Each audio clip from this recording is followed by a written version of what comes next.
Ram friends, గత 24 గంటల్లో ఏం జరిగిందో తెలుసుకుందాం.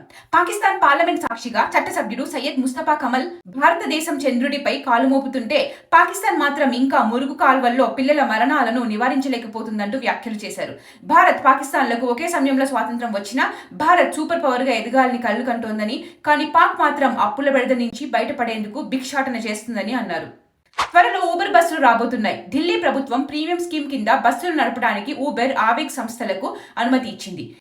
త్వరలో రష్యాకు చెందిన man portable Igla S air defence systems delivery తీసుకోనున్న భారత్. ఇవి తక్కువ ఎత్తులో ఎగిరే హెలికాప్టర్లు, ఫైటర్ జెట్లు, డ్రోన్లు మరియు క్రూజ్ క్షిపణులను కూల్చడానికి ఉపయోగపడతాయి.